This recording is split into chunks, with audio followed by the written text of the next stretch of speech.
அனைத்துலக உயிரோடை தமிழ் ILC தமிழ் உயிரோடை தமிழில் அன்பர்களே, அரசியல் களம் தாயக ஊடகவியலாளர் இரா மதிர் அவர்கள் இணைந்து அங்குள்ள அரசியல் நிலைமைகளை எடுத்து வருவதற்காக இங்கே எங்களோடு இணைந்திருக்கின்றார். வணக்கம் இரா மதிரன். வணக்கம் தரான அன்புறவுகளுக்கு நேர வணக்கம். உங்களுக்கும் வணக்கத்தை தெரிவித்துக் கொண்டு அரசியல் கள நிகழ்ச்சியில் நாங்கள் இன்று குறிப்பாக நான் இப்பொழுது பேச விரும்புகின்ற விடயம் என்னவென்றால், இரா மதிரன், பருத்துறையில் கற்கோவலம் என்ற பகுதியில் தனியார் காணியில் அமைந்துள்ள இராணுவ முகாமை அகற்ற வேண்டும் என்று கூறியிருந்தார்கள். அதேபோல் அந்த இராணுவ முகாம் அகற்றப்பட்டிருப்பதாக செய்திகள் வருகின்றது. என்ன நடக்கின்றது கூறுவீர்களா? உண்மையிலே நேற்று முன்தினம் அனுரகுமார திசாநாயக்க தலைமையிலான புதிய அமைச்சரவை பொறுப்பெடுத்திருந்தது. 21 அமைச்சர்கள் அதிலே பதவி ஏற்றிருந்தார்கள். இந்த நிலையில்தான் அவர் பொறுப்பேற்ற சில மணி நேரங்களிலே அனுரகுமார திசாநாயக்க பாதுகாப்பு மற்றும் நிதி உள்ளிட்ட முக்கியமான அமைச்சுகளை தன்னுடைய கைவசம் வைத்து கொண்டு ஏனைய அமைச்சுகளைத்தான் மற்றவர்களுக்கு பகிர்ந்தளித்திருக்கின்றார். அந்த வகையில் பாதுகாப்பு அமைச்சு கடந்த ஏனைய ஜனாதிபதிகளை போன்றே பாதுகாப்பு நிதி உள்ளிட்ட விடயங்களை தற்போது தன்னுடைய கைவசம் தான் அனுரகுமார திசாநாயக்க வைத்திருக்கின்றார். ஏற்கனவே தேர்தலுக்கு இந்த பொது தேர்தலுக்கு முன்னர் வடக்கிலிருந்து இந்த இராணுவ முகாம்கள் அகற்றப்படாத என்ற ஒரு செய்தியை தெரிவித்திருந்தார். ஆனால் அவர் இந்த புதிய அரசாங்கம் உத்தியோகபூர்வமாக இந்த பாராளுமன்ற தேர்தல் நடைபெற்றதற்கு பிற்பாடு அமைச்சர்கள் நியமிக்கப்பட்டதோடு இந்த அரசு உத்தியோகபூர்வமாகவே தன்னுடைய பணிகளை ஆரம்பித்திருக்கின்றது. 10வது நாடாளுமன்றம் பெரும்பாலும் நாளைய தினம் கூட இருக்கின்ற நிலையிலே அமைச்சர்கள் பொறுப்பேற்றது கையோடு அது உத்தியோகபூர்வமாக அவர்கள் அவ்வாறு அனுரகுமார திசாநாயக்க தலைமையிலான இந்த புதிய அரசாங்கம் பதவியேற்ற சில மணி நேரங்களுக்குள்ளாகவே, அந்த பதவியேற்பு விழா நடைபெற்று நிறைவடைவதற்குள்ளாகவே இங்கே பாதுகாப்பு தலைமைச் செயலகத்திடமிருந்து ஒரு அறிவிப்பு வந்திருந்தது. குறிப்பாக அந்த பருத்தித்துறை கற்கோவலம் பகுதியிலே கடற்கரை அண்மித்ததாக 3 ஏக்கர் காணிகளை உள்ளடக்கியதாக ஒரு தரைப்படை முகாம் ஒன்று அங்கே அமைக்கப்பட்டிருந்தது. நீண்ட காலமாகவே அந்த முகாம் அமைக்கப்பட்டிருந்தது. ஆகவே அந்த முகாமை உடனடியாகவே அங்கிருக்கின்ற இராணுவத்தினர் அந்த முகாமை கைவிட்டு 14 நாட்களுக்குள்ளாக அந்த காணி உரிமையாளர்களிடம் அதனை ஒப்படைக்க வேண்டும் என்ற ஒரு அறிவுறுத்தல் பாதுகாப்பு தலைமைச் செயலகத்திடமிருந்து அந்த குறிக்கப்பட்ட முகாமில் இருக்கின்ற இராணுவத்தினருக்கு பலாலி தலைமைச் செயலகத்தினூடாக அறிவிப்பு வெளிவந்திருந்தது. அந்த அறிவிப்பு வெளிவந்த கையுடனே நேற்று முன்தினம் அந்த அறிவிப்பு கிடைத்த கையுடனே அவர்கள் உடனடியாகவே அங்கிருந்து வெளியேறி செல்வதற்கான நடவடிக்கைகளை ஆரம்பித்திருந்தார்கள். இப்போது வடமாகாணத்திலே ஒரு கடுமையான ஒரு மழையுடனான காலநிலை நீடித்து வருகின்ற நிலைமையிலே அவர்கள் நேற்று முன்தினமே கணிசமாக அவர்கள் அங்கிருந்த தளவாடங்கள் உள்ளிட்ட முக்கியமான விடயங்களை எடுத்துக்கொண்டு அவர்கள் அந்த இதிலிருந்து வெளியேறினார்கள். நேற்றைய தினம் கூட அங்கே சென்றபோது ஒரு சில இராணுவத்தினர் மட்டும் காவல் கடமையில இருந்த நிலைமை அவதானிக்கூடியதாக இருந்தது. பெரும்பாலான தளவாடங்கள் அந்த இராணுவ முகாமுக்குரிய பொருட்கள் அனைத்துமே அங்கிருந்து வேறு இடங்களுக்கு நகர்த்தப்பட்டு இருப்பதை நாங்கள் பார்க்கக்கூடியதாக. ஆகவே இந்த புதிய அரசாங்கம் பொறுப்படுத்து சில மணி நேரங்களுக்குள்ளாகவே நீண்ட காலமாகவே மக்களுடைய பிரதிநிதிகளினால் ஒரு கோரிக்கை விடுக்கப்பட்டு அந்த காணி அந்த உரிமையாளரிடம் வழங்கப்பட வேண்டும் என்ற ஒரு கோரிக்கை வைக்கப்பட்டது. அந்த கோரிக்கை இந்த அரசாங்கத்தின் மீது அந்த கோரிக்கைகள் முன்வைக்கப்படவில்லை. ஆனால் இந்த புதிய அரசாங்கம் பொறுப்படுத்ததற்கு பிற்பாடு உடனடியாகவே தலையிட்டு அந்த காணியை அந்த உரிமையாளர்களிடம் வழங்குவதற்குரிய நடவடிக்கை எடுக்கப்பட்டிருப்பதை நாங்கள் பார்க்கக்கூடியதாக இருக்கின்றது. ஏன் திடீரென்று இந்த இராணுவ முகாமை விடுவிப்பதற்கான இந்த நடவடிக்கை எடுக்கப்பட்டது? உண்மையிலே இப்போ அனுரகுமார திசாநாயக்க அரசாங்கம் பொறுப்படுத்த காலப்பகுதியிலிருந்தே நாங்கள் ஒரு சில விடயங்களை தெளிவாக கூறியிருந்தோம். மிக தெளிவாக அவர்கள் வெறுமனே ஒரு திடீரென விபத்தாக அவர்கள் இந்த ஆட்சி அதிகாரத்தை பொறுப்படுத்தி இந்த விடயங்களை செய்பவர்களாக அல்லாமல் மிக நன்றாகவே திட்டமிட்டு அவர்கள் ஒரு அறகலைய போராட்டத்துக்கு பின்னரான காலப்பகுதிகளிலே முழு மூச்சாகவே இந்த அரச இயந்திரத்தை கைப்பற்றி அவர்கள் தங்களுடைய ஒரு ஆட்சி அதிகாரத்தை இலங்கையிலே நிறுவுவது தொடர்பான ஒரு எதிர்பார்ப்போடு தான் அவர்கள் திட்டமிட்டு காரியங்களை செயல்படுத்தி வந்தார்கள். இப்போ அந்த வகையில் தான் வடக்கு மாகாண ஆளுநராக முன்னாள் அரசாங்க அதிபர் வேதநாயகம் அவர்கள் நியமிக்கப்பட்ட போதே நாங்கள் கூறியிருந்தோம். எங்களுடைய தமிழ் தரப்பினர்கள் கூட இவ்வாறு ஒரு வடமாகாண ஆளுநராக ஒருவரை நியமிப்பதாக இருந்தால் யாரை நியமிப்பதென்று அரசு தரப்பிலிருந்து ஒரு ஆலோசனை கேட்கப்பட்டால் இப்படியாக ஒரு திறமையான தகுதியான ஒருவரை இவர்கள் முன்மொழிந்திருக்க மாட்டார்கள். ஆனால் அனுரகுமார திசாநாயக்க அரசாங்கம் ஒரு இனவாத தரப்பாக பார்க்கப்படுகின்ற அனுரகுமார திசாநாயக்க அரசாங்கம் வடமாகாணத்திலே ஒரு நேர்மையாக, அதாவது ஒரு ஜனாதிபதியுடைய பிரதிநிதியாக இதுவரை காலமும் இராணுவத்தினரும் இராணுவத்திலிருந்து ஓய்வு பெற்ற இராணுவ தரப்பினரும் இல்லை அவர்களுக்கு அடிவரடிகளாக இருக்கக்கூடியதாக அந்த ஜீவன் தியாகராயா, அண்மையில் இருந்த சால் சம்மையார், அதே போன்று அதுக்கு முன்னர் இருந்த சுரேன் ராகவன் போன்றவர்கள் எல்லோருமே மிகவும் சிறந்த ஒரு அடிமைகளாக ஒரு மத்திய அரசினுடைய இல்லை ஜனாதிபதியினுடைய நிகழ்ச்சி நிரலை இங்கே முழுமையாக வடக்கு மாகாணத்திலே கொண்டு செல்லக்கூடிய ஒரு நபர்களாகத்தான் இருந்தார்கள். ஆனால் அவ்வாறு அல்லாமல் தங்களுடைய பெரும்பான்மை இனத்தினுடைய நிகழ்ச்சி நிரலை தமிழர் பிரதேசத்திலே கொண்டு செல்லக்கூடிய வகையிலாக அல்லாமல் உண்மையாக தமிழர்களை ஏற்றுக்கொள்ளக்கூடிய வகையிலான ஒரு தெரிவுதான் வேதநாயகம் அவர்களுடைய நியமனம். நாங்கள் அப்போதே தெளிவாக சுட்டியிருந்தால் அவர்கள் பல விடயங்களை முன்கூட்டியே அவர்கள் தயார்படுத்தி இருக்கின்றார்கள். இந்த தாங்கள் ஜனாதிபதி தேர்தலில் வெற்றி பெற்றதுக்கு பிற்பாடு என்ன செய்ய வேண்டும், பொது தேர்தலில் வெற்றி பெற்றால் என்ன செய்ய வேண்டும், அப்படியாக இவர்கள் நன்றாகவே திட்டமிட்டிருப்பதாகத்தான் நான் தெரிகின்றேன். என்றால் இப்போதுதான் இந்த அரசாங்கம் பொறுப்படுத்தியிருக்கின்றது. கடந்த காலங்களில் தான் மக்கள் இவ்வாறான காணி அபகரிப்புகளுக்கு எதிராக போராடி இருக்கின்றார்கள். அவ்வாறு போராடி இருக்கின்ற நிலைமையிலே இந்த அரசாங்கத்திடம் இந்த கோரிக்கைகள் முன்வைக்கப்படவில்லை. இந்த காணியை விடுவீங்கள், இதை செய்யுங்கள், இராணுவம் அகற்றுங்கள் என்ற இந்த கோரிக்கைகள் முன்வைக்கப்படவில்லை. ஆனால் அவர்கள் இதை கையில் எடுத்திருக்கின்றார்கள் என்று சொன்னால் அவர்கள் எல்லா விடயங்களையும் உன்னிப்பாக அவதானித்துக் கொண்டிருக்கின்றார்கள் என்றுதான் தோன்றுகின்றது. உண்மையிலே 3 சகோதரர்களுக்குரிய ஒரு காணியாகத்தான் அந்த இராணுவம் அமைந்திருந்த நிலம் அமைந்திருக்கின்றது. 3 ஏக்கர் காணியும் 3 சகோதரர்கள் அவர்கள் கடந்த காலங்களிலே 2 தடவை அந்த காணி அளவீடு செய்வதற்கு முயற்சி செய்யப்பட்டது. வடக்கு கிழக்கிலே, குறிப்பாக வடக்கு மாகாணத்திலே இவ்வாறு இராணுவத்தினர் நிலை கொண்டிருக்கின்ற நிலங்களை உத்தியோகபூர்வமாகவே அளவீடு செய்து சுவீகரிப்பு செய்வதனூடாக பாதுகாப்பு அமைச்சினுடைய உரித்தாக மாற்றுகின்ற செயல்பாடுகள் கடந்த நாட்களில் தொடர்ச்சியாக இடம்பெற்று வருகின்றது. அந்த வகையிலே இப்போது புதிய ஜனாதிபதி அனுரகுமார திசாநாயக்க தலைமையிலான அரசாங்கத்தினால் விடுவிக்கப்பட்டிருக்கின்ற இந்த கற்கோவளம் இந்த படைமுகாம் கூட 2 தடவைகள் அதை அளவீடு செய்வதனூடாக உத்தியோகபூர்வமாகவே சுவீகரித்து அதை இராணுவத்தினருடைய சொந்த நிலமாக மாற்றுவதற்குரிய நடவடிக்கைகள் இந்த கடந்த சில வருடங்களாகவே முன்னெடுக்கப்பட்டிருந்தது. குறிப்பாக கோவிட் தொற்று இடம்பெற்ற காலப்பகுதிகளில் கூட சத்தம் இல்லாமல் அந்த நிலங்களை சுவீகரிப்பதற்கு முயற்சி எடுத்த போது தமிழ் தேசிய கட்சியினுடைய பொது செயலாளர் நாயகமும் முன்னாள் பாராளுமன்ற உறுப்பினருமான MK சிவாஜிலிங்கம் மற்றும் செல்வராஜா கஜேந்திரன், தமிழ் தேசிய மக்கள் முன்னணியினுடைய செயலாளர் செல்வராஜா கஜேந்திரன் உள்ளிட்டவர்கள் அந்த காணி உரிமையாளர்களோடு சேர்ந்து அங்கே எதிர்ப்பு போராட்டத்தை நடத்தி, வீதி மறியல் போராட்டத்தை நடத்தி தான் அந்த அளவீட்டு நடவடிக்கைகளை தடுத்து நிறுத்தியிருந்தார்கள். ஆகவே கடந்த கிட்டத்தட்ட 2-3 ஆண்டுகளாகவே வடக்கு மாகாணத்திலே பல்வேறு காணிகள் இவ்வாறு சுவீகரிப்பதற்கு நடவடிக்கை எடுக்கப்பட்டதை போன்று இந்த கற்கோவளம் காணியும் சுவீகரிக்க நடவடிக்கை எடுக்கப்பட்டது. இப்படியான ஒரு பின்னணியில் தான் அந்த காணியை அவர்கள் விடுவித்திருக்கின்றார்கள். இது ஒரு குறியீடாக அவர்கள் இந்த விடயத்தை கையில் எடுத்திருக்கின்றார்களா, இதனுடைய தொடர்ச்சியாக இனிவரும் நாட்களிலே வேறு காணிகள் விடுவிக்கப்படக்கூடிய ஒரு நிலைமை இருக்கின்றதா என்பதை நாங்கள் பொறுத்திருந்தான் பார்க்க வேண்டும். ஏற்கனவே இந்த பகுதியிலே உங்களுக்கு தெரியும், சில இவ்வாறு ஏற்கனவே 2 தடவை சுவீகரிப்பு செய்யப்பட இருந்தது. அது மக்கள், அந்த பிரதேச மக்கள் மற்றும் மக்கள் பிரதிநிதிகளால் தடுத்து நிறுத்தப்பட்டிருந்தது. அதே நேரத்திலே மிக அண்மையாக ஒரு போராட்டம் நடத்தப்பட்டிருந்தது. அந்த பிரதேச மக்கள் ஒரு கணிசமானவர்கள், அவர்கள் ஏற்கனவே வேறு பின்னணிகள் அவர்களுக்கு இருக்கின்றது, இராணுவத்தினரோடு இணைந்து செயல்படுவதாக கூட ஒரு ஒரு ஒரு பார்வை இருந்தது. அப்படியான தரப்பினரால் ஒரு போராட்டம் முன்னெடுக்கப்பட்டு அந்த இராணுவ முகாமை அகற்றக்கூடாது. ஏனென்று சொன்னால் இந்த பகுதிகளினாலே இந்த கேரளா கஞ்சாவில் உள்ள போதைப் பொருட்கள் கடத்தப்படுகின்ற செயல்பாடுகள் இடம்பெற்று வருகின்றது. ஆகவே அதை தடுத்து நிறுத்துவதற்காக இந்த பகுதியிலே இந்த இராணுவ முகாம் அவசியம் என்ற வகையிலே ஒரு போராட்டம் நடத்தப்பட்டிருந்தது.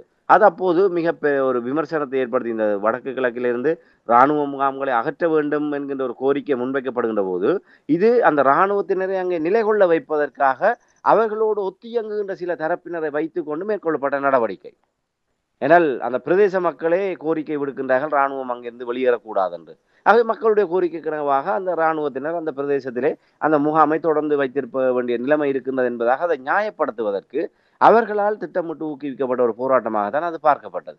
ஆகவே இந்த கற்கோளம் அந்த இராணுவ முகாம் விடயம் ஏற்கனவே சுவீகரிப்பு செய்வதற்கு முயற்சி எடுக்கப்பட்டது. மக்களை கொண்டு ஒரு போலியான ஒரு போராட்டம் நடத்தப்பட்டிருந்தது. அதை அகற்ற வேண்டாம் என்று. அப்படிப்பட்ட ஒரு பின்னணியில் இன்று அன்ரோமர திசாநாயக்க அரசாங்கம் அதை அகற்றுவதற்குரிய நடவடிக்கை எடுத்திருக்கின்றது. ஆகவே இந்த இந்த விடயங்கள் எல்லாம் அவர்கள் என்ன ஒரு படை செரிமானம் உள்ள பிரதேசங்களில் இப்போ வெளிகாமம் வடக்கு பிரதேசத்தை எடுத்துக்கொண்டால் ஏற்கனவே நாங்கள் பார்த்திருந்தோம். வசாவுலான் தோளக்கட்டி சந்தி வரையான அந்த பாதை திறப்பு விடயம் அதெல்லாம் ஒரு சங்கிலி தொடராக பல ஆயிரக்கணக்கான ஏக்கர் நிலங்கள் உயர் பாதுகாப்பு வலயத்தோடு தொடர்பட்டதாக இருக்கின்றது. ஆகவே அங்கே ஒரு இடத்தை விடுவிப்பதாக இருந்தால் அது உண்மையிலே இராணுவத்தினருடைய முழுமையான ஒப்புதலும் அந்த பாதுகாப்பு சார்ந்த விடயங்களோடு ஒரு பின்னி பிணைந்ததாகத்தான் அது சிக்கலுக்குரியதாக மாற்றப்பட்டிருக்கின்றது. ஆகவே அந்த தோளக்கட்டி வசாவுலான் சந்தியிலிருந்து தோளக்கட்டி சந்தி வரையான பாதை விடுவிப்பு கூட தென்னிலங்கையிலே தேசிய பாதுகாப்பு தொடர்பான ஒரு ஒரு ஒரு ஒரு ஒரு அச்சம் என்ற அடிப்படையில் அது ஒரு அரசுக்கு எதிரான ஒரு பிரச்சாரமாக இனவாத தரப்பினரால் முன்னெடுக்கப்பட்டது. ஆனால் அவர்கள் அப்போதே தெளிவாக கூறிவிட்டார்கள் இராணுவத்தினருடைய பாதுகாப்புக்கு அச்சுறுத்தல் ஏற்படுத்தக்கூடிய வகையிலான இந்த நடவடிக்கை மேற்கொள்ளப்படாது. ஆனால் இது இந்த வடமராட்சி கிழக்கு பகுதியில் குறிப்பாக பருத்தித்துறை முனை பகுதியிலிருந்து கட்டைக்காடு வரையான அந்த பகுதி வடமராட்சி கிழக்கு கரையோர பகுதிகளிலே ஆங்காங்கே கடற்படை காவலரன்களும் கடற்படை முகாம்களும் அமைக்கப்பட்டிருக்கின்றன. அதற்கு பின்களத்திலே தரைப்படையினருடைய முகாம்களும் அமைக்கப்பட்டிருக்கின்றன. இவைதான் அண்மை காலங்களாக ஒரு சுவீகரிப்பு நடவடிக்கைகள் மேற்கொள்ளப்பட்டு வந்தது. இப்படியான ஒரு நிலைமையில் தான் இது ஒரு தொடர்ச்சியான ஒரு இராணுவ பிரதேசமாக அது இல்லை. அது ஒரு தற்காலிகமாக அங்கு ஒரு காலப்பகுதியிலே முகாம் அமைக்கப்பட்டிருந்தது. ஆக அந்த முகாமை அங்கே வைத்திருந்து ஒரு கேந்திர முக்கியத்துவம் என்ற அடிப்படையிலே அங்கே இல்லாத காரணத்தினால் அந்த முகாமை அகற்றுவது ஒருவேளை அங்கே தெற்கிழங்கையிலே இது ஒரு பாதுகாப்பு சார்ந்த விடயமாக ஒரு பார்க்கப்படாது. இப்போ வழிவடக்கிலே பலாலி விமான நிலையம் இருக்கின்றது. அதோடு அவர்களுடைய கூட்டுப்படை தலைமைச் செயலகம் இருக்கின்றது. அதோடு அவர்களுடைய இராணுவத்தினுடைய வடமாகாண ஒரு கட்டள தளபதியினுடைய வாசஸ்தலம் உள்ளிட்ட பல்வேறு கொமாண்டோக்களுடைய அந்த பயிற்சி மையங்கள் உள்ளிட்ட பல விடயங்கள் அந்த உயர் பாதுகாப்பு வலயத்துக்குள் கட்டமைக்கப்பட்டிருக்கின்றது. ஆகவே அந்த இடத்துல ஒரு இடத்தை விடாமல் இவ்வாறு வெளியிடங்களில் இருக்கின்ற உதிரிகளாக அந்த ஒரு தொடர்பற்ற அந்த இராணுவ கேந்திர முக்கியத்துவம் வாய்ந்த இடங்களோடு தொடர்பற்ற சிறிய சிறிய இடங்களை இவ்வாறு விடுவிப்பதன் ஊடாக ஒருவேளை அவர்கள் ரெண்டு விதமான அதாவது தென்னிலங்கையிலே அந்த எதிர்ப்புகளிலிருந்து தப்பிப்பதும் தமிழ் மக்களுடைய ஒரு நன்மதிப்பை பெறுவதுமாக சில வேளை இது ஒரு அப்படியான ஒரு நோக்கத்திலே இந்த விடயங்கள் கையாளப்பட்டிருக்கலாம் என்ற நான் அவதானிக்கிறேன். கூறிய விடயங்களை கேட்டுக்கொண்டிருக்கும் பொழுது இப்போ நீங்கள் கூறுங்கள் இந்த பாதை விடுவிக்கப்பட்ட விடயம் தொடர்பாக இனி இப்பொழுது இந்த தனியார் காணியை விடுவித்தது தொடர்பாக இனி உங்களுக்கு தெரியும் இந்த அனுரகுமார் திசாநாயக்கா அவனுடைய அரசு தலைவருக்கான தேர்தலில் வெற்றி பெற்ற பின்பு அவர் கூறிய சில விடயங்கள் தமிழர் தாயகத்தில் சில நடவடிக்கைகள் எடுக்கப்படும் என்றெல்லாம் கூறுகின்ற நிலைமைகளை நாங்கள் மெதுவாக அவதானிக்கக்கூடுகின்ற இது என்ன செய்தியை கூறுகிறது? இப்போ கடந்த 2-3 வாரங்களுக்கு நடக்கின்ற சம்பவங்கள் என்ன செய்தியை கூறுகிறது? உண்மையிலே அனுர அரசாங்கத்தை பொறுத்தவரையில் நாங்கள் ஏற்கனவே கூறியதை போன்ற ஒரு முள்ளிலே பட்ட சேலை எடுப்பதை போன்றுதான் இந்த தமிழ் மக்களுடைய விவகாரங்களிலே இந்த அரசாங்கம் செயல்பட வேண்டிய ஒரு நிலைமை இருக்கின்றது. அவர்கள் கடந்த அரசாங்கத்தை போன்று ஒரு அடையாளபூர்வமான செயல்பாடுகளோடு அல்லாமல் ஒரு காத்திரமாக தமிழ் மக்களுடைய விவகாரங்களிலே இந்த அரசு ஏதாவது செய்ய வேண்டும் என்று அக்கறை கொள்வதை இதன் மூலமாக புரிந்து கொள்ளக்கூடியதாக இருக்கின்றது. ஏன்னால் அவர்கள் வெறுமனே ஒரு அடையாள ரீதியான செயல்பாடு என்று சொன்னால் கடந்த ரணில் அரசாங்கம், மஹிந்த அரசாங்கம், மைத்ரி அரசாங்கம் செய்ததை போன்று அவர்கள் பெரிய விடயங்களை செய்துவிட்டு போகலாம். அதாவது ஒரு அடையாள செயல்பாடுகளை ஒரு விளம்பரமயப்படுத்தி அவர்கள் செய்துவிட்டு போகலாம். ஆனால் அனுரகுமார் திசாநாயக்கா கடந்த செப்டம்பர் 21 ஜனாதிபதியாக தெரிவு செய்யப்பட்டதுக்கு பிற்பாடு குறிப்பாக வடக்கிலே இந்த இராணுவத்தினர் சார்ந்து இந்த பாதுகாப்பு சார்ந்த விடயங்களிலே இந்த பாதுகாப்பு விடயமாக இருக்கட்டும், இந்த காணி விடுவிப்பாக இருக்கட்டும், இந்த விடயங்களிலே அவர்கள் ஜெனீவா விடயத்திலே ஒரு மிக தீர்மானகரமாக இருந்தார்கள். தாங்கள் இராணுவத்தினருக்கு எதிராக செயல்பட மாட்டோம் என்று, இராணுவத்தை காட்டிக் கொடுக்க மாட்டோம், சர்வதேச விசாரணைக்கு அனுமதிக்க முடியாது என்ற விடயங்களை எல்லாம் மிக திட்டவட்டமாக கூறியிருந்தார்கள். அது ஒரு நாட்டினுடைய வெளிவிவகார கொள்கை என்ற அடிப்படையிலும் அது அவர்களுடைய ஒரு சிங்கள பௌத்த மக்களுடைய ஒரு அடிப்படை ஒரு உளவியலோடு சம்பந்தப்பட்ட விடயம் என்ற அடிப்படையில் அவர்கள் உடனடியாக அதிலிருந்து ஒரு ஒரு ஒரு ஒரு பாரிய மாற்றத்தை எதுவுமே வெளிப்படுத்த முடியாத ஒரு பின்னணியில் அதை நாங்கள் பார்க்கக்கூடியதாக இருக்கின்றது. மற்றது ஒரு இயல்பாகவே நாங்கள் புரிந்து கொள்ளக்கூடியதாக இருக்கின்றது. ஒரு ஆட்சி அதிகாரத்தில் இருப்பவர்கள் இத்தனை ஆண்டுகளாக புரியோடி போயிருக்கின்ற இந்த இனச்சிக்கலை எடுத்த எடுப்பிலே ஒரு தீர்மானத்தினூடாக மாற்றி அமைத்து விட்டு சென்று விட முடியாது. ஆகவே ஒரு உறுதியான அரசொன்றை அமைக்க வேண்டும். அவ்வாறு உறுதியான அரசொன்றை அமைக்கின்ற போது தமிழர்களோடும் அவர்கள் ஒரு உறவை பலப்படுத்த வேண்டும். ஏற்கனவே செப்டம்பர் 21ஆம் தேதி நிபந்தனையற்ற முறையிலே தங்களுக்கு ஆதரவை தாருங்கள் என்று கோரியிருந்தார்கள். நவம்பர் 17ஆம் தேதியும் அதே போன்ற ஒரு கோரிக்கை அவர்கள் வைத்திருந்தார்கள். தமிழ் தேசிய அரசியலுடைய பிளவு நிலை காரணமாக இன்று வடமாகாணத்திலே ஒரு கணிசமான ஆசனங்களை தேசிய மக்கள் சக்தி பெற்றுக்கொண்டது. ஆகவே இதன் மூலமாக ஒரு பிம்பம் கட்டியெழுப்பப்படுகின்றது. வடக்கிலே அனுர வெற்றி பெற்றிருக்கின்றார். நாமல் ராஜபக்சவும் நாங்கள் ஏற்கனவே பார்த்திருந்தோம். நாமல் ராஜபக்சவும் ஐக்கிய தேசிய கட்சி சார்பாகவும் அவர்களே மனம் திறந்து பாராட்டி இருந்தார்கள். நாங்கள் யுத்தத்தை வென்றோம். ஆனால் அனுரகுமார திசாநாயக்கா அரசியல் ரீதியாக, ஏனால் கடந்த காலங்களில் சொல்லப்பட்டது யுத்தத்தை வென்றவர்களினால் தமிழ் மக்களுடைய மனங்களை இதயங்களை வெல்ல முடியவில்லை என்ற ஒரு ஒப்பீடு முன்வைக்கப்பட்டது. என்றால் யுத்தத்தின் மூலமாக இவர்கள் வடக்கு கிழக்கை முழுமையாக இலங்கையோடு நிர்வாக ரீதியாக இணைத்து கொண்டாலும் தமிழ் மக்களுடைய இதயங்களை இவர்களால் வெல்ல முடியாமல் இருந்தது. அதன் காரணமாகத்தான் வடக்கிலே ராஜபக்சேகளுடைய கட்சியாக இருக்கட்டும், இல்லை ஏனைய தரப்புகளாக இருக்கட்டும், இங்கே வெற்றி பெற முடியாத ஒரு சூழல் இருந்தது. ஆகவே ஒரு இதயபூர்வமாக 2 தரப்புகளுக்கும் இடையே இருக்கின்ற பிளவைத்தான் அது காட்டியது. ஆனால் இன்று நாமல் ராஜபக்சவே பகிரங்கமாக அனுரவை பாராட்டுகின்ற அளவுக்கு நாங்கள் யுத்தத்தை வெற்றி கொண்டோம், ஆனால் அனுர வடக்கை முழுமையாகவே அரசியல் ரீதியாக வெற்றி பெற்றிருக்கின்றார். ஆகவே இலங்கையினுடைய இதுவரையான வரலாற்றிலே வடக்கை வெற்றி கொண்ட ஒரே ஒரு தலைவராக அனுர இருக்கின்றார். ஆகவே அந்த ஒரு விடயத்திலே நாங்கள் பாராட்டுகின்றோம் என்று கூறியிருக்கின்றார். ஆகவே இப்போது இந்த பொதுத் தேர்தலில் தமிழ் மக்கள் இவ்வாறாக ஒரு கணிசமான ஆதரவை வழங்கியிருந்தாலும் ஆசனங்கள் என்ற அடிப்படையிலே மாவட்டத்தை கைப்பற்றியவர்கள் என்ற அடிப்படையில் தேசிய மக்கள் சக்தி வடக்கிலே ஒரு கணிசமான ஒரு தாக்கத்தை செலுத்தியதாக பார்க்கப்படுகின்றது. ஆகவே இதை அவர்கள் எப்படியாவது தக்க வைக்க வேண்டும் என்ற ஒரு நிலைப்பாடு இருக்கின்றது. அதே நேரத்திலே அவர்கள் ஏற்கனவே தமிழ் மக்களுடைய விவகாரங்களுக்கும் தாங்கள் ஒரு நியாயமான தீர்வை தருவோம், ஆனால் அது என்ன என்ற விடயத்தை நாங்கள் ஒரு வெளிப்படையாகவோ அதை நாங்கள் பகிரங்கமாக கூறப்போவதில்லை என்ற விடயத்தையும் அவர்கள் கூறியிருந்தார்கள். அதற்குரிய பின்னணி காரணங்களை நாங்கள் ஏற்றுக்கொள்ளக்கூடியதாக இருக்கின்றது. இப்போது அவர்கள் இந்த விடயங்களை தமிழ் மக்களுடைய விடயங்களிலே ஒன்று அரசியல் தீர்வு விடயம், அதற்கு அவர்கள் புதிய அரசியலமைப்பினூடாக இந்த எல்லோருமே ஏற்றுக்கொள்ளக்கூடிய ஒரு தீர்வு ஒன்றை நாங்கள் செல்வதற்கு தயாராக இருக்கணும் என்று கூறுகின்றார்கள். அது தாங்கள் சர்வஜன வாக்கெடுப்பு கூட நாங்கள் செல்வதாக இருந்தால் கூட தயாராக இருக்கின்றோம். அந்த புதிய அரசியலமைப்பு ஒன்றை கொண்டு வந்து அதை சர்வஜன வாக்கெடுப்பின் மூலமாக நிறைவேற்றுவதாக இருந்தாலும் அதுக்கு தங்களுடைய அரசாங்கம் தயாராக இருக்கின்றது என்ற ஒரு விடயத்தை கூறியிருக்கின்றார்கள். அதற்கு அடுத்ததாக அன்றாட பிரச்சனைகள். இன்று போருக்கு பின்னரான காலப்பகுதியிலே வடக்கு கிழக்கிலே இந்த காணி அபகரிப்பு மிகப்பெரிய ஒரு பிரச்சனையாக இருக்கின்றது. அது ஒரு வலிந்து காணாமலாக்கப்பட்ட ஒரு விவகாரம் இருக்கின்றது.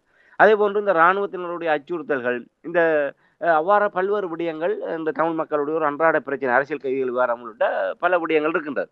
ஆகவே அவர்கள் அந்த அரசியல் கைதி விடயத்தில் கூட தேர்தலுக்கு முன்னர் அதை செய்திருந்தால் தேர்தல் ஆதாயத்துக்காக செய்கின்றார் என்ற ஒரு குற்றச்சாட்டு முன்வைக்கப்பட்டிருக்கு.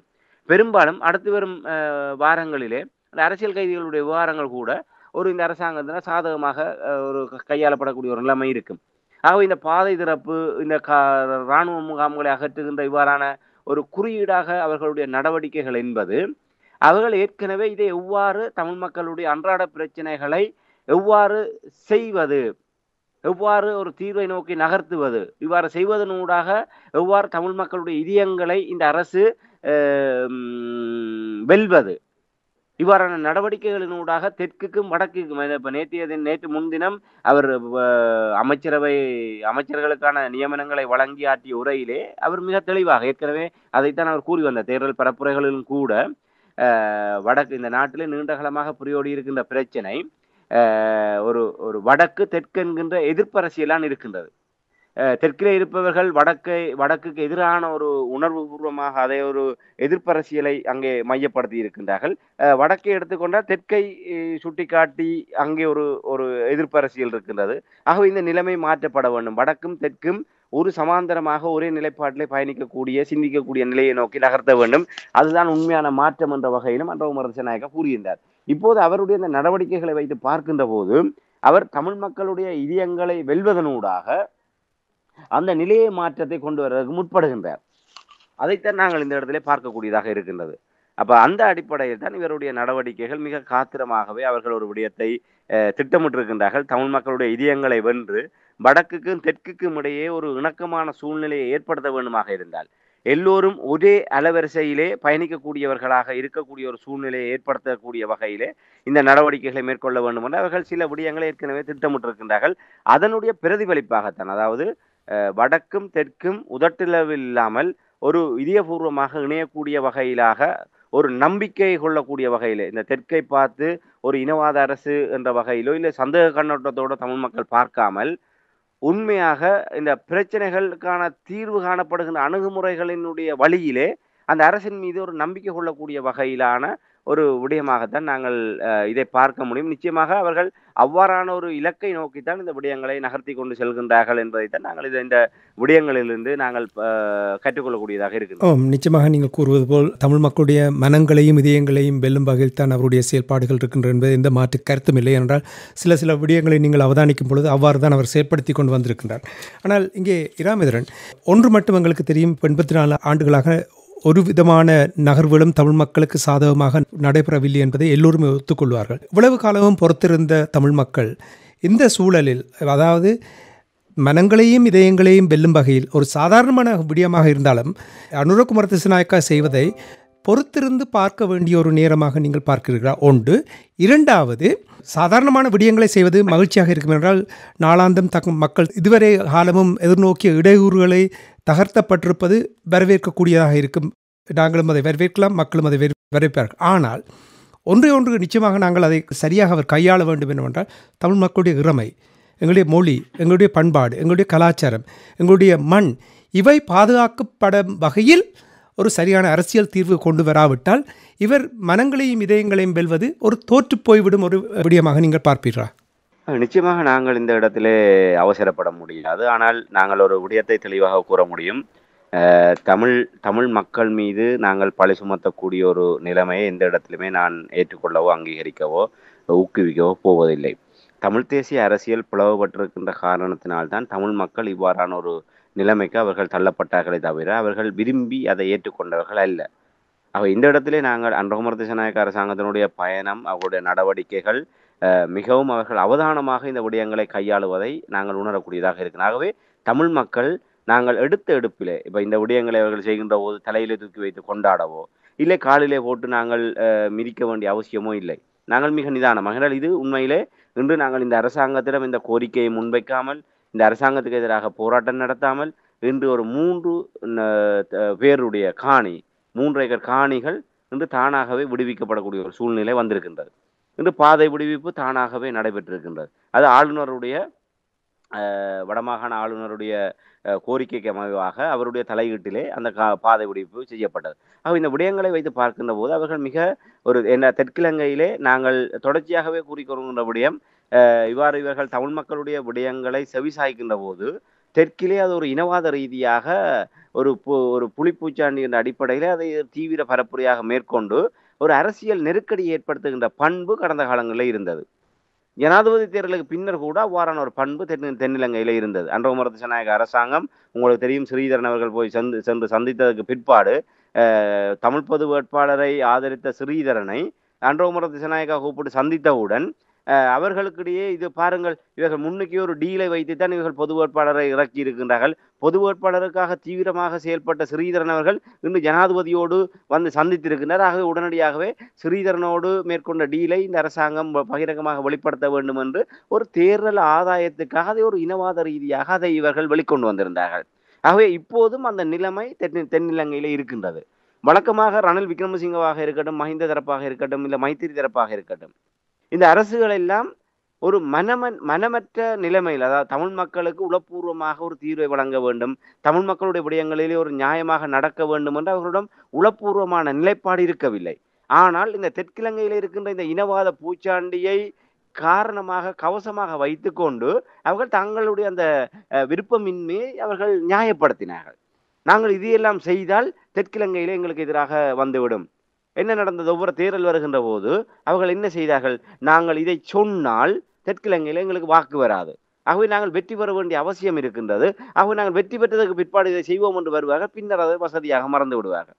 ஆனால் அனுர அரசாங்கம் தேர்தலுக்கு முன்னர் எந்த விதமான ஒரு ஒப்பந்தத்தையும் தமிழ் மக்களோடு செய்யவில்லை. தமிழ் மக்களுக்கு இந்த வாக்குறுதியையும் வழங்கவில்லை. அதே நேரத்தில் தமிழ் மக்களுக்கு நாங்கள் இதை சொன்னால் தெற்கிழங்கையிலே எங்களை தோற்கடித்து விடுவார்கள் என்று அவர்கள் ஒரு இரட்டை வேடம் போடுகின்ற செயல்பாட்டை கூட அவர்கள் செய்யவில்லை. ஆனால் இன்று பதவிக்கு வந்ததற்கு பிற்பாடு, அரசாங்கத்தை அமைத்ததற்கு பிற்பாடு அவர்கள் இந்த நடவடிக்கைகளை மேற்கொள்கின்ற விதத்தை பார்க்கின்ற போது அவர்கள் இந்த வழக்கமான ஒரு நிலைப்பாட்டிலிருந்து மிக கவனமாக ஒரு ஒரு ஒரு மிதிவடிகள் அபாயமுள்ள பிரதேசத்திலே எவ்வாறு ஒரு மிக அவதானமாக அந்த பிரதேசத்தை கடக்கின்ற ஒரு நபருடைய மனநிலையிலே இந்த அரசாங்கம் அந்த தெற்கிழங்கையில் இருக்கின்ற அந்த இனவாத தரப்பையும் அந்த இனவாதத்தை மீண்டும் சீண்டி விடாத வகையிலே தமிழ் மக்களுடைய விடயங்களையும் கையிலே எடுத்து அதற்கு தீர்வு காணக்கூடிய வகையிலாக அந்த அவர்கள் பயணிக்கின்ற விதத்தை தான் ஒரு மிகவும் நிதானமாக பயணிக்கின்றதை தான் நாங்கள் பார்க்க முடிகின்றது. ஆகவே இதை நாங்கள் பொறுத்திருந்து பார்ப்போம். இதிலே அவசரப்பட்டு நாங்கள் எந்த ஒரு முடிவுக்கும் வர வேண்டிய அவசியம் இல்லை. இதே போக்கிலே இவர்கள் செய்வார்கள். இந்த அடுத்த 5 வருடங்களும் தமிழ் மக்களுக்கு ஒரு ஒளிமயமான காலமாக இருக்கும் என்றெல்லாம் நாங்கள் இப்போதே அவர்களுக்கான ஒரு நற்சான்று பத்திரத்தை கொடுக்க வேண்டிய அவசியமும் இல்லை. இதெல்லாம் ஒரு ஆரம்பம். இப்படித்தான் ஆரம்பத்திலே புதுச்செருப்பு காலை கடிக்கும் என்பதை போன்று அவர்கள் இந்த விடயங்களிலே இப்படித்தான் கோத்தபாயவும் வந்து செய்தார். பின்னர் எல்லாவிடம் காணாமல் போய்விட்டது என்பதாக காரிடம் கூறுவதும் அவர் நாங்கள் எந்த விதத்திலும் விமர்சனங்களுக்கு போவதில்லை. இதன் மூலமாக தமிழ் மக்களுக்கு எந்தவித பாதிப்பும் இல்லாமல் நன்மைகள் நடந்திருக்கின்றது. ஆக இதை நாங்கள் பொறுத்திருந்தான் ஒரு பார்க்க வேண்டிய சூழல் இருக்கின்றது. ஆனால் அந்த பொறுமையோடு தமிழ் தேசியத்தை பலப்படுத்த வேண்டிய ஒரு கட்டாயம் எங்களிடம் இருக்கின்றது என்று சொன்னால், நாங்கள் இதற்குள்ளாக அனுர அலைக்குள்ளாக நாங்கள் மதிமயங்கி போவோமாக இருந்தால் தமிழ் மக்களுடைய இருப்பு என்பது மிகப்பெரிய ஒரு ஆபத்தாக முடியும். ஏனென்று சொன்னால், இன்று உங்களுக்கு தெரியும், இந்த அரசியல் என்பது ஒரு நீர்க்குமிழி போல. அனுர அரசாங்கம் இப்போதுதான் முதல் அடியை எடுத்து வைத்திருக்கின்றது. இன்னும் நீண்ட தூரம் இவர்கள் பயணிக்க வேண்டி இருக்கின்றது. ஆக இவர்கள் நீண்ட தூர பயணத்திலே இவர்கள் தங்களுடைய இலக்கை நோக்கி நகர்வார்களா? இவர்கள் திட்டமிட்டவாறு அந்த பயணம் இருக்குமா? இல்லை அது திரும்பவும் மீளவும் அந்த தெற்கிழங்கையில் இருக்கின்ற அரசியல் குழப்ப நிலைமைகள், அதை விட தெற்கிழங்கையில் இருக்கின்ற அரசியலை விட தெற்கிழங்கையை மையப்படுத்தியதாக இருக்கின்ற பூகோள அரசியல், இந்தியா, சீனா, அமெரிக்கா உள்ளிட்ட பிராந்திய வல்லரசுகள், உலக வல்லரசுகளுடைய ஆடுகளமாக இலங்கை மாறி இருக்கின்ற சூழ்நிலையிலே அவர்களுடைய விருப்பங்களையும் அவர்களுடைய அபிலாஷைகளையும் இந்த அரசு நிறைவேற்றக்கூடிய சூழ்நிலை இருக்குமா? ஒரே நேரத்தில் எல்லோரையுமே திருப்திப்படுத்த முடியுமா? அவ்வாறு இல்லாத போது அந்த அரசுகள் எவ்வாறு மஹிந்த தரப்பை 2019 ராஜபக்சேக்களை அரியணை ஏற்றிய தரப்பினரே 2 வருடங்களிலே அதை விட்டு அகற்ற வேண்டிய ஒரு நிலைமைக்கு தள்ளப்பட்டார்கள். 2015 நல்லாட்சி அரசாங்கத்தை கொண்டு வந்த அமெரிக்கா, இந்தியாவை 2019 அவர்களை அகற்றிவிட்டு மீண்டும் 2015 அகற்றிய ராஜபக்சேக்களை மீண்டும் அரியணையேற்ற முற்பட்டார்கள். ஆகவே அரசியல் என்பது எப்போதுமே நிரந்தரம் அல்ல. இந்த நாடுகள் என்றால் இந்த நந்திக்கடல் கோட்பாடை அதைத்தான் ஆணித்தரமாக சொல்லி நிற்கின்றது. இன்று ஆயுதங்கள் மௌனிக்கப்பட்டதற்கு பிற்பாடு முள்ளிவாய்க்கால் நந்திக்கடலிலே அந்த இவ்வளவு பெரிய ஒரு மர்மம் முடிச்சு அங்கே போடப்பட்ட நிலையிலே அங்கே தெளிவாக சொல்லப்பட்ட செய்தி இதுதான். இன்று தெற்கிழங்கை மீள முடியாத ஒரு சர்வதேச சதுராட்டத்துக்குள் சிக்கி இருக்கின்றது. ஆக இதிலே நாங்கள் எங்களுக்கான காலங்கள், எங்களுக்கான வாய்ப்புகள் என்பது தமிழ் தேசியத்தை ஒரு குடைக்குள் கொண்டு வந்து அதை மக்கள் மயப்படுத்தப்பட்டதாக பலப்படுத்துவது ஒன்றுதான். இந்த சர்வதேச சதுராட்டத்துக்குள் நின்று கொண்டு நாங்கள் தமிழ் மக்களுடைய தீர்வை நாங்கள் மிக விரைவாக பெற்றுக்கொள்ள முடியும். ஆனால் இந்த 15 ஆண்டுகளிலே இதை தெரிந்து கொண்டும் இந்த பூகோள அரசியலுடைய நன்மைகளையும் அதனுடைய புறச்சூழல்களையும் அறிந்து கொண்டவர்கள் கூட நாங்கள் பிளவுவாத அரசியலை தான் நாங்கள் ஊக்குவித்துக் கொண்டிருக்கிறோம். இப்போது அது மேலும் வலுப்பட்டிருக்கின்றது என்று சொன்னால், இந்த அனுர அரசாங்கம் ஒட்டுமொத்தமாகவே இன்று ஒரு தமிழ் மக்களுக்கு என்ற ஒரு தனித்துவமான பிரச்சனை இருக்கின்றது என்கின்ற ஒரு விடயத்தையே ஒரு மூடி மறைக்கக்கூடிய, இல்லாமல் செய்யப்படுகின்ற ஒரு நிலைமையை நோக்கித்தான் அவர்களுடைய இந்த அணுகுமுறைகள் கொண்டு செல்கின்றது. ஆகவே தமிழ் தேசியம் என்பது எப்போதுமே நிலைபெறாக தமிழ் மக்களுக்குரிய ஒரு பாதுகாப்பரனாக இருக்க வேண்டுமாக இருந்தால் நாங்கள் உடனடியாகவே உள்ளார்ந்தமாக நாங்கள் அந்த ஒற்றுமையை, நாங்கள் முன்னரே பேசியதை போன்று உதட்டளவில் அல்லாமல் உள்ளார்ந்தமாக அந்த ஒற்றுமையை இவர்கள் கட்டியெழுப்ப வேண்டும். அவ்வாறு உள்ளார்ந்தமாக ஒரு பொதுக் கொள்கை அடிப்படையில் இவர்கள் ஒன்றிணைகின்ற போதுதான் மக்கள் அதனை வழிமொழிந்து, கடந்த ஜனாதிபதி தேர்தலிலே தமிழ் பொது வேட்பாளரை எவ்வாறு எங்களுடைய மக்கள் வேற்றுமைகளை கடந்து அதை ஆதரித்தார்களோ அதே போன்ற ஒரு நிலைமையை நோக்கி வருவார்கள். ஏனால் இன்று அனுர அரசாங்கம், கோட்டபாய ராஜபக்சம் 69 லட்சம் சிங்கள மக்களுடைய வாக்குகளை வெற்றி பெற்றார்கள். 2 ஆண்டுகளில் அவர்கள் கலைக்கப்பட்டார்கள். அது கலைக்கப்பட்ட பின்னணி வேறு. ஆனால் அனுர அரசாங்கமும் இன்று 159 நாடாளுமன்ற பலத்தோடு இலங்கை வரலாற்றிலே விகிதாசார பிரதிநிதித்துவ தேர்தல் முறையிலே முதல் முறையாக ஒரு கட்சி தனிப்பெரும்பான்மையோடு, அது 3/2 பெரும்பான்மையோடு ஆட்சி அமைத்திருக்கின்றது. ஆனால் இந்த 3/2 பெரும்பான்மை எல்லாம் ஒரு பெரிய பெரிய விடயமே அல்ல. உங்களுக்கு தெரியும், நாங்கள் ஏற்கனவே கூறியிருக்கிறோம். ஜி.ஆர். ஜெயவர்தன முதல் முறையாக 6இல் 5 பெரும்பான்மையோடு ஆட்சி அமைத்தார். ஆனால் அடுத்த 5வது ஆண்டு முடிகின்ற போது அவர் தேர்தலை முகம் கொடுக்க முடியாதவராக ஒரு சர்வஜன வாக்கெடுப்பின் மூலமாக தன்னுடைய அரசை நீடிக்கக்கூடிய அளவுக்கு குறுக்கு வழியிலே செல்ல வேண்டிய நிர்பந்தம் ஏற்பட்டது. அவர்கள் 6இல் 5 பெரும்பான்மையோடு இருந்தால் கூட அவரால் நாட்டை திறம்பட ஒரு இந்த இனப்பிரச்சனைக்கு தீர்வை கண்டு ஒரு ஒரு ஆரோக்கியமாக நாட்டை கொண்டு செல்ல முடியாத சூழல் இருந்தது.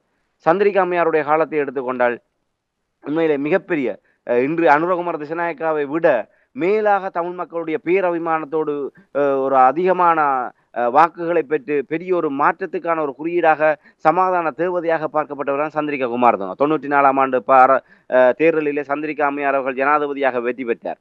அதற்கு பின்னர் பாராளுமன்றம் அவர்களுடைய தலைமையிலே அமைக்கப்பட்டது. ஆனால் 96ஆம் ஆண்டு செம்மணியிலே கிருசாந்தி உள்ளிட்ட 600க்கும் மேற்பட்டவர்களை கொண்டு புதைக்கப்பட்ட அந்த சம்பவத்திலே செம்மணியினுடைய செம்மணி அம்மணி என்று புகழ் பெற்றவர் தான் சந்திரிகா அம்மையார். ஆகவே இவர்களுடைய சுயரூபங்கள் எப்படியெல்லாம் மாறும். ஏன்னால் இவர்கள் தனி நபர்களாக தனி இயந்திரமாக செயல்பட முடியாது. அந்த பாதுகாப்பு இயந்திரம், அந்த இராணுவம் என்கின்ற ஒரு கட்டமைப்பு இருக்கின்றது.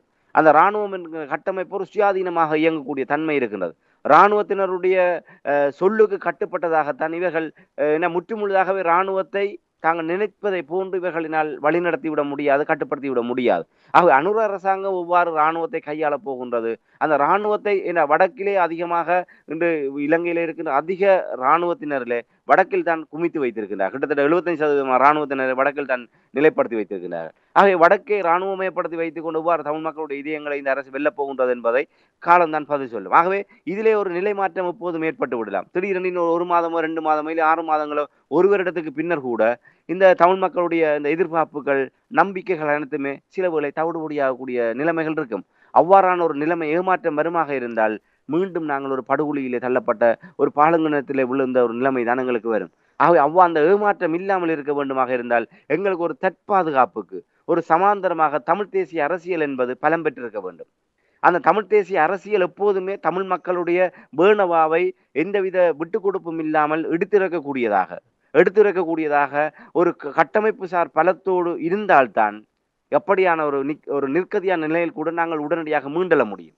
இல்லை, தமிழ் தேசிய அரசியலை நாங்கள் பலகீனப்படுத்தி விட்டு இந்த அணுர் அலைக்குள்ளாக நாங்கள் ஆட்பட்டு போவோமாக இருந்தால் என்ன நடக்கும்?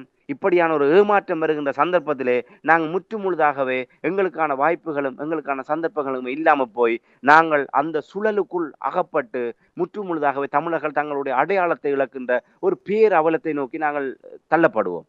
ஆகவே அனுர அரசாங்கம் இப்படியாக எடுக்கின்ற நடவடிக்கைகளை நாங்கள் திறந்த மனதோடு வரவேற்கின்றோம். அதன் மூலமாக தமிழ் மக்களுக்கு நன்மைகள் கிடைக்கின்ற போது அதை நாங்கள் இருகரம் கூப்பி வரவேற்க வேண்டிய ஒரு கடப்பாடு இருக்கு. ஆனால் அதற்காக அதையே முற்றுமுழுதான ஒரு பாரிய மாற்றமாக கருதி கொண்டு அதற்குள்ளாக கரைந்து செல்வோமாக இருந்தால் நிச்சயமாக அது தமிழ் மக்களுக்கு ஒரு ஆபத்தாக முடியும் என்பதைத்தான் இந்த இடத்திலே கூறிக்கொள்ள முடியும். அதோடு நீங்கள் கேட்டதை போன்று இந்த அரசியலமைப்பு, இந்த அரசியல் தீர்வு விடயத்திலே இந்த அரசாங்கம் இப்போது கூறியிருக்கின்றார்கள். இந்த விடயங்களை போன்று அவர்கள் புதிய அரசியலமைப்பை கொண்டு வருவோம் என்று கூறியிருக்கின்றார்கள். அந்த புதிய அரசியலமைப்பு ஏக்கிய ராஜ்யம் என்கின்ற, அதாவது 2015 2019 வரையிலே நல்லாட்சி அரசாங்கம் முன்னெடுத்த இடத்திலிருந்து தொடர்வோம் என்று கூறியிருக்கின்றார்கள்.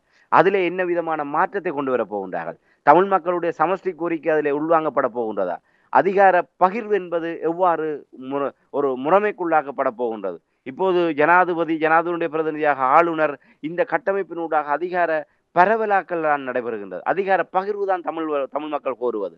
தமிழ் மக்களுடைய வடக்கு கிழக்கு பிராந்தியத்திலே தமிழ் மக்களிடம் அந்த அதிகாரங்கள் பகிர்ந்தளிக்கப்படக்கூடிய ஏற்பாடுகள் இந்த புதிய அரசியலமைப்பில் எவ்வாறு வரப்போகின்றது? அதை எவ்வாறு இவர்கள் சிங்கள சமூகத்திலே கொண்டு வரப்போகின்றார்கள்? சர்வஜன வாக்கெடுப்பின் மூலமாக அதை நிறைவேற்றுவதாக இருந்தாலும் அந்த தமிழ் மக்களுக்கு அதிகாரங்களை பகிர்ந்து கொடுக்கின்ற ஏற்பாட்டை எவ்வாறு சிங்கள மக்களை இவர்கள் ஏற்றுக்கொள்ள வைக்கப் போகின்றார்கள்? ஆக இது ஒரு பாரிய சவால் நிறைந்த பயணம். ஆகவே நாங்கள் காணியை விடுவித்து விட்டார்கள், வீதியை திறந்து விட்டார்கள், அதே போன்று எங்களுக்கு அரசியல் தீர்வையும் தந்து விடுவார்கள் நம்புவோமாக இருந்தால் நிச்சயமாக மிகப்பெரிய ஒரு ஏமாற்றத்தை தான் நாங்கள் சந்திக்க வேண்டியிருக்கும். ஆனால் அதற்காக ஏனையவர்களை போன்று இவர்கள் ஏமாற்றுவார்கள், பாதியிலே விட்டு செல்வார்கள் என்று நாங்கள் அவநம்பிக்கை கொள்வதற்கு பதிலாக நாங்கள் மௌனமாக, என்றால் இவர்களோடு சேர்ந்து நாங்கள் இவர்களுடைய தோளிலே பயணிப்பமாக இருந்தால் நிச்சயமாக மிகப்பெரிய ஒரு பின்னடைவுக்குள்ளும் அழிவுக்குள்ளும் நாங்கள் செல்ல வேண்டியிருக்கும். ஆகவே நாங்கள் தமிழர்களாகவே இருந்து கொண்டு தமிழ் தேசிய பாதுகாப்பு நிலையில் நின்று கொண்டு நாங்கள் இந்த விடயங்களை அவதானிப்போம். சரியான விடயங்கள் வருகின்ற போது கை கொடுத்து வரவேற்போம். இல்லை என்று சொன்னால் தமிழ் மக்களுக்கான ஒரு உரிமை போராட்டத்தை, நீதிக்கான போராட்டத்தை முன்னெடுப்பதற்கு நாங்கள் எப்போதுமே ஒரு தயார் நிலையில் இருக்க வேண்டும் என்பதை தான் இந்த இடத்துல சுட்டிக்காட்ட முடியும். நிச்சயமாக இராமேந்திரன், எச்சரிக்கையோடு பொறுமையை கடைபிடிக்க வேண்டிய நேரம். நாங்கள் இந்த வானொலியில் அடிக்கடி கூறுகின்றோம், யாராவது இருந்தாலும் பரவாயில்லை, நல்ல விடயங்களை செய்யும் பொழுது நாங்கள் அதை வரவேற்று தான் ஆக வேண்டும். ஆனால் மாறாக மக்களுக்கு எதிராக, தமிழ் மக்களுடைய அபிலாஷைக்கு எதிராக செயல்படும் பொழுது அதை நாங்கள் தயங்காமல் சுட்டிக்காட்டுவதில் எந்த ஒரு தவறும் இல்லை என்பதை நாங்கள் இந்த நேரத்தில் கூறிக்கொண்டு, நீங்கள் கூறுவது போல எச்சரிக்கையாக நாங்கள் இருக்க வேண்டும் என்பதைத்தான் நான் இந்த நேரத்தில் கூறலாம்.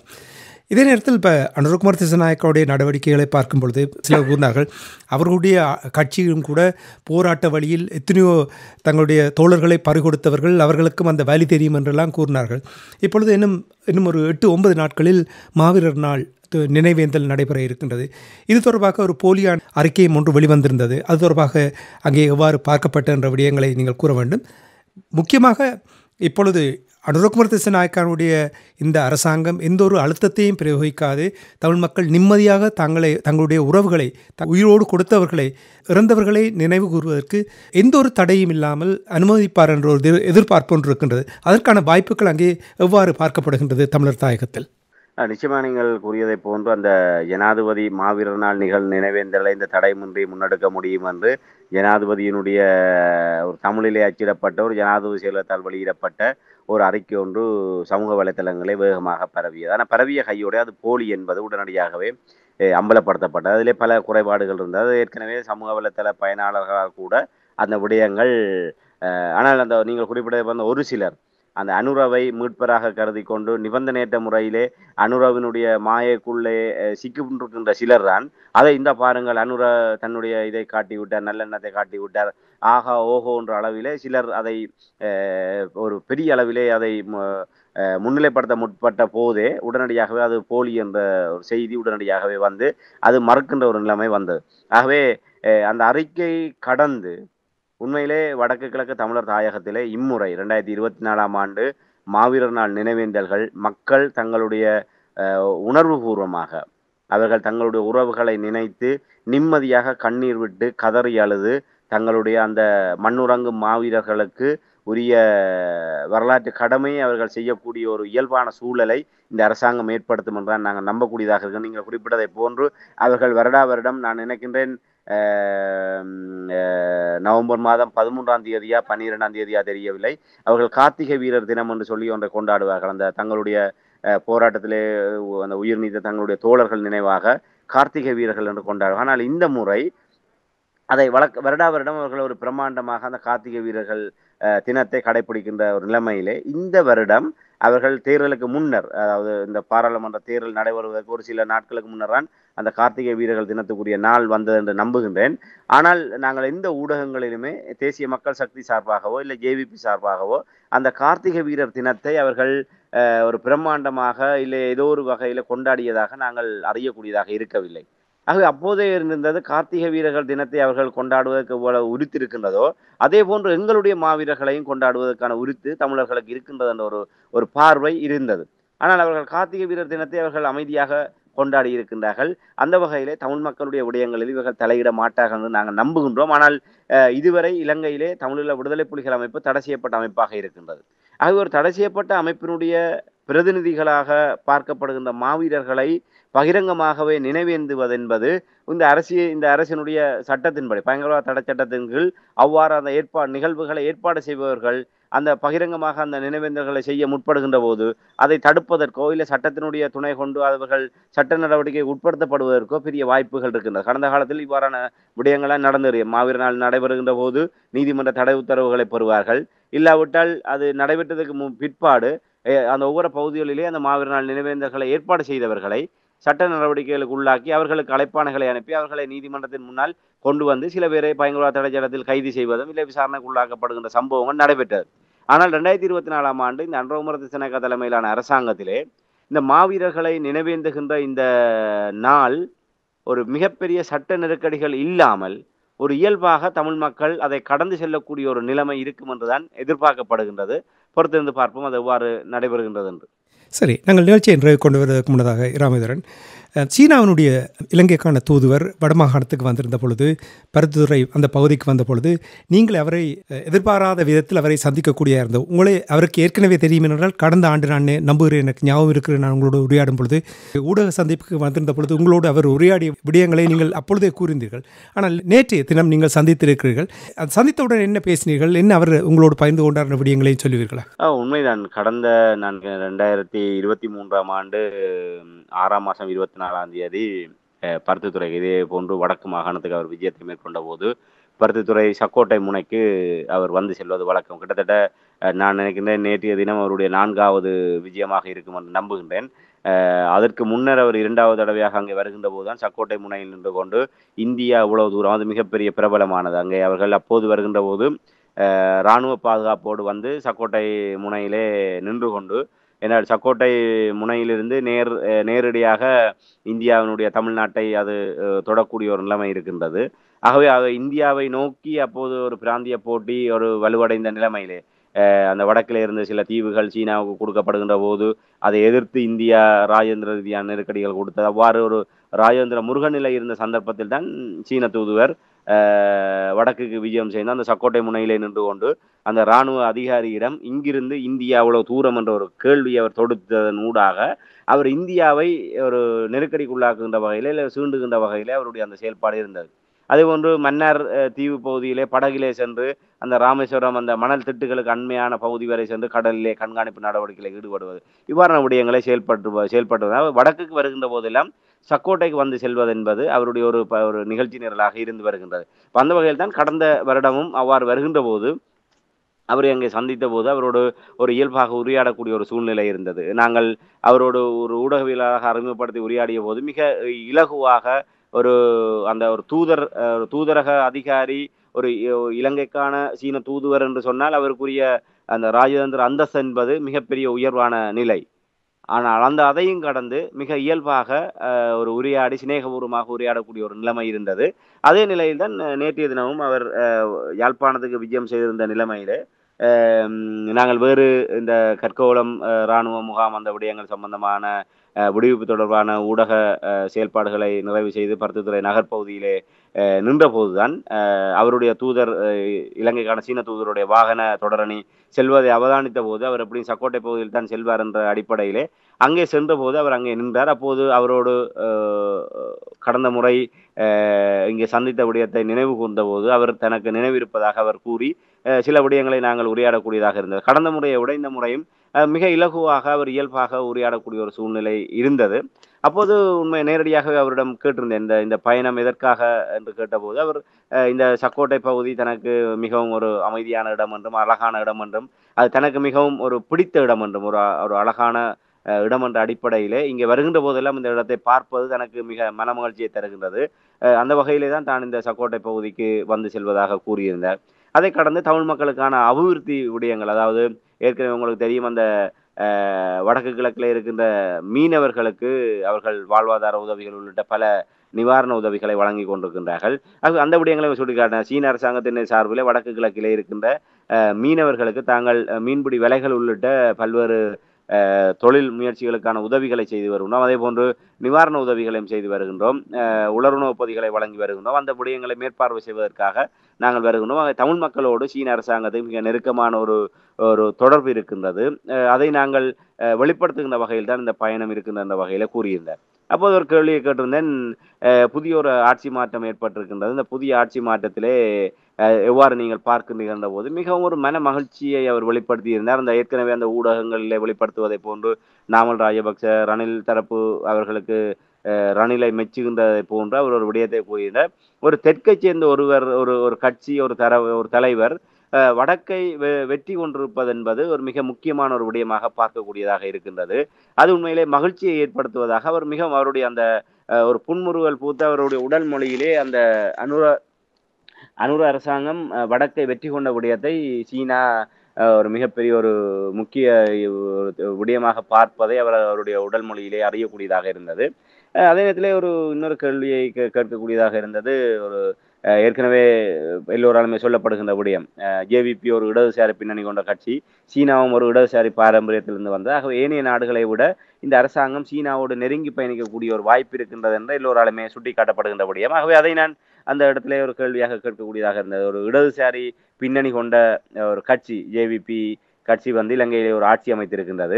ஆகவே எப்படியான நிலைமையில சீனாவினுடைய நிலைப்பாடு எப்படி இருக்கின்றதுன்னு கேட்டபோது அவர் தாங்கள் இலங்கையை பொறுத்தவரையில் ஒரு அரசு என்ற முறையிலே இலங்கையுடனான உறவு எப்போதுமே ஒரு வலுவாக இருக்கும் என்றும் அதிலே நாங்கள் அது இந்த கட்சி அந்த கட்சி என்று பிரித்து பார்க்கக்கூடிய நிலைமை இல்லை. ஆகவே அரசு என்ற முறையிலே இலங்கைக்கான ஒத்துழைப்புகளும் ஆதரவும் நிச்சயமாக ஒரு தொடர்ச்சியாக அதில் இருக்கும் என்ற ஒரு விடயத்தை அவர் அங்கே பதிவு செய்திருந்தார்.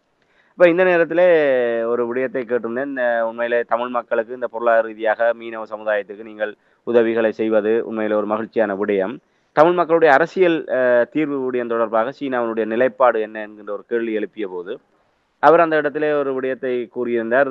ஒரு இலங்கையிலே தமிழர்கள், முஸ்லிம்கள், சிங்களவர்கள் என்ற பாகுபாடு இல்லாமல் இலங்கையர்களாக ஒற்றுமையாக ஒரு இருக்கக்கூடிய ஒரு சூழ்நிலையை ஏற்படுத்துவதற்கு சீனா எப்போதுமே ஒரு முழுமையான ஒத்துழைப்பை வழங்கும் என்ற ஒரு கருத்தை கூறியிருந்தார். ஆகவே அவர் மிக ஒரு ஒரு இயல்பாக அவருடைய அந்த ஒரு சந்திப்பு இருந்தது. ஒரு தூதரக ராஜதந்திர ஒரு அந்தஸ்துள்ள ஒரு நபராக தன்னை காட்டிக்கொள்ளாமல் மிக எளிமையாக, அதை விட ஒரு ஆச்சரியமாக இருந்தது. ஒரு இப்ப ஒரு சாதாரணமாக ஒரு தூதுவர்கள் இல்லை ஒரு தலைவர்கள் வந்து செல்கின்ற போது அவர்கள் மேலோட்டமாக அந்த வந்து ஒரு ஒரு அடையாளபூர்வமாக அந்த புகைப்படங்களை எடுத்து விட்டு ஒரு அரசியல் முக்கியத்துவம் வாய்ந்ததாக அதை மாற்றி விட்டு சென்று விடுவார்கள். திருப்பி வருகின்ற போது அவர்கள் எவ்வளவு தூரம் அதிலே ஒன்றித்திருக்கின்றார்கள் என்பதை நாங்கள் அவ்வளவு தூரம் அளவிட முடியாது. ஆனால் சீன தூதுவர் சக்கோட்டைக்கு வந்தபோது ஒரு விடயத்தை சுட்டி காட்டியிருந்தார். உண்மையில இப்போது ஒரு கடல் கொந்தளிப்பாக இருக்கின்ற ஒரு மாரிகாலம் என்ற வகையிலே கடல் கொந்தளிப்பாக இருக்கின்றது. அந்த அங்கே அந்த சக்கோட்டை பகுதியிலே அந்த ஒரு நல்லிணக்கத்தை ஏற்படுத்தக்கூடிய வகையிலே அங்கே ஒரு ஒரு நினைவுக்கல் ஒன்று அங்கே அமைக்கப்பட்டிருக்கின்றது. சுற்றுலா வருகின்ற தென்பகுதியைச் சேர்ந்தவர்கள் இலங்கையினுடைய வடபகுதியிலே ஒரு உச்சியாக இருக்கின்ற பகுதி தான் அந்த சக்கோட்டை முனை. ஆகவே அங்கே தென்னிலங்கையில இந்த வருபவர்கள் வடக்கில் இருக்கின்ற உச்சி பகுதியில நின்று அதை புகைப்படம் எடுக்கின்றதிலே ஒரு ஆர்வம் காட்டக்கூடிய நிலைமை அந்த சுற்றுலா பயணிகளிடையே இருக்கின்றது. ஆகவே அவ்வாறு அந்த பிரதான வீதியிலிருந்து அந்த கடற்கரை மணலினூடாக அந்த அந்த இடத்துக்கு செல்வதற்காக இருந்த பகுதி கடல் நீரினால் அரிக்கப்பட்டு சிதைவடைந்து போயிருந்தது.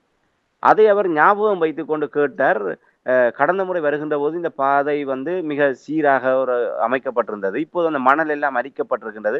இது ஏன் எதனால் நடந்தது என்று சொல்லி அவர் குறிப்பிடுகிறார். பாருங்கள், அவர் அரசியல் வெறுமனே ஒரு ஒரு அடையாளபூர்வமாக வராமல் எவ்வளவு தூரம் அந்த இடத்தை அவர் அவதானித்திருக்கின்றார் என்று 2023ஆம் ஆண்டு 6ஆம் மாதம் 24ஆம் தேதி கிட்டத்தட்ட 1.5 வருடங்கள், கிட்டத்தட்ட 15 மாதங்களுக்கு மேலாகிவிட்டது அவர் வந்து சென்று. அவர் அந்த 15 மாதங்களுக்குள் அவர் வேறு எத்தனையோ விடயங்கள், எவ்வளவு முக்கியமான விடயங்களே அவருடைய கவனங்கள் சிதறி இருக்கும். ஆனால் இன்று அந்த 15 மாதங்களுக்கு பின்னர் அவர் வந்தபோது கூட அங்கே புவியியல் அமைப்பு ரீதியாக ஏற்பட்ட மாற்றத்தை அவர் சுட்டிக்காட்டி அதை தொடர்பாக ஒரு வினவுகின்ற தன்மை எவ்வாறு இருக்கின்றது என்பதை பாருங்கள். அவ்வளவு தூரம் அவர்களுடைய அவதானிப்பும் அவர்களுடைய ஒரு அக்கறையும் அதில் இருப்பதை நாங்கள் அறியக்கூடியதாக இருந்தது. உண்மையில அது ஆச்சரியமாகத்தான் இருந்தது. என்றால் அவ்வளவு தூரம் ஒரு ஈடுபாட்டோடு அந்த பகுதிக்கு அவர் வந்து செல்வதை நாங்கள் பார்க்கக்கூடியதாக இருக்கிறது. ஆகவே இதன் மூலமாக அவர்கள் ஒரு ஒன்றிணைந்த இலங்கை, அந்த இலங்கையினுடைய ஒரு ஒற்றுமையை பலப்படுத்த வேண்டும், அதற்கு எப்போதுமே சீனா துணையாக நிற்கும் என்ற வகையிலே அந்த இடத்துக்கு அவர் வந்து செல்வதாகவும், இல்லை இந்தியாவுக்கு அண்மித்த பகுதியாக இருக்கின்ற நிலையிலே இந்தியாவுக்கு ஒரு செய்தியை உங்களை தொடக்கூடிய பகுதிகள் எல்லாம் நாங்கள் வந்து எங்களுடைய ஆளுகையை செலுத்தி கொண்டிருக்கின்றோம் என்ற வகையிலே அவர்களுடைய பயணமாகவும் இருக்கலாம். எது அப்படியாக இருந்தாலும் அவருடைய அந்த இப்ப நாங்கள் எழுப்பிய கேள்வி உண்மையிலே ஒரு சீன தூதுவர் உத்தியோகபூர்வமாக அந்த கருத்துக்களை தெரிவிக்கக்கூடிய ஒரு நிலைமையில ஒரு உத்தியோகபூர்வ சந்திப்பாக அல்லாவிட்டாலும் ஒரு அதுல ஒரு இயல்பாக நடைபெற்ற ஒரு உரையாடலிலே அந்த விடயங்களை ஒரு ஒரு தூதரகர் ராஜதந்திரி என்ற நிலையை கடந்து அவர் மிக ஒரு எளிமையாக அவர் அந்த விடயங்களை பகிர்ந்து கொண்ட விடயமும் அந்த அந்த பகுதியிலே இருக்கின்ற அந்த நிலைமைகளை அவர் நினைவு வைத்து அதை கேட்ட விடயங்களும் உண்மையிலே அது ஒரு ஆச்சரியமான விடயம் தான். இது உண்மையிலே நாங்கள் இதில் இருந்து கற்றுக்கொள்ளக்கூடிய பாடம். நாங்கள் ஏற்கனவே கடந்த வருடம் கூட அந்த விடயத்தை சுட்டி காட்டியிருந்தோம். நாங்கள் சீன அரசாங்கத்தோடு தமிழ் தேசிய அரசியல் வந்து மிகப்பெரிய ஒரு இடைவெளி ஏற்படுத்தி இருக்கின்றது. நாங்கள் உண்மையிலே தமிழ் தேசிய அரசியல் தரப்பினராக இருக்கட்டும், இல்லை சிவில் சமூகங்களாக இருக்கட்டும், அவர்கள் நாங்கள் யாரோடும் இடைவெளிகளை ஏற்படுத்த வேண்டிய அவசியம் இல்லை. நாங்கள் இந்தியாவை நேசிக்கின்றோம் என்பதற்காக சீனாவை பகைக்க வேண்டிய அவசியம் இல்லை. சீனாவோடு நெருங்குகின்றோம் என்பதற்காக இந்தியாவை ஒரு ஐயப்பாட்டோடு வைத்திருக்க வேண்டிய அவசியம் இல்லை. தமிழ் மக்களுடைய வெளியுறவு கொள்கை என்ன என்பதை நாங்கள் திட்டவட்டமாக வரைந்து விட்டோமாக இருந்தால் எந்த தரப்போடும் நாங்கள் நேசம் பாராட்ட முடியும், ஒளிவு மறைவில்லாமல் அவர்களோடு பேச முடியும். இதுதான் தமிழ் மக்களுடைய வெளியுறவு கொள்கை.